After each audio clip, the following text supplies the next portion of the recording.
현대모비스 인사팀장을 둘러싼 성희롱성 언행 논란이 단순 내부 인사 이슈를 넘어 ESG 리스크로 확산되며 지배구조 신뢰성에 대한 점검 요구로 이어지고 있다. 반복된 문제 제기에도 대응 방식이 크게 달라지지 않았다는 지적이 나오면서 사건 자체보다 회사의 처리 구조와 투명성이 도마 위에 올랐다.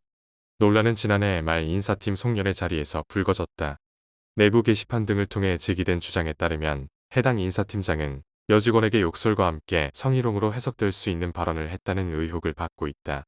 이후 해당 직원은 해당 인사가 포함된 술자리에 참석하지 않은 것으로 전해졌다.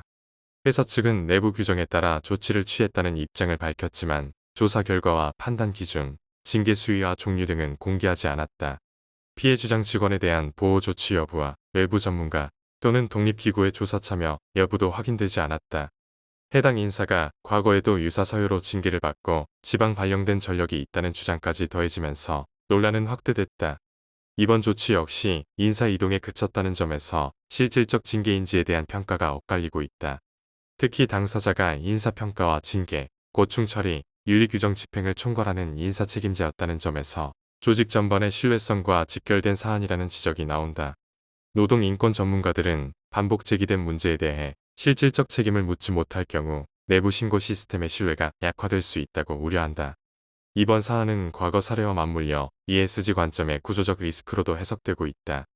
현대모비스는 2018년과 2019년에도 임원급 성희롱 논란 당시 징계 사실만 인정하고 구체적 처분과 재발 방지 대책은 공개하지 않는 방식으로 대응했다는 지적을 받아왔다.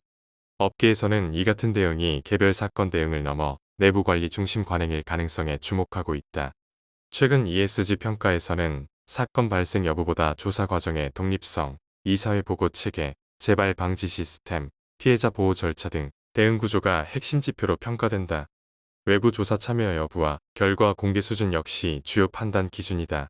전문가들은 내부 규정 중심의 비공개 대응이 단기적 리스크 관리에는 도움이 될 수 있지만 장기적으로는 견제 장치가 부족하다는 인식을 줄 수 있다고 지적한다.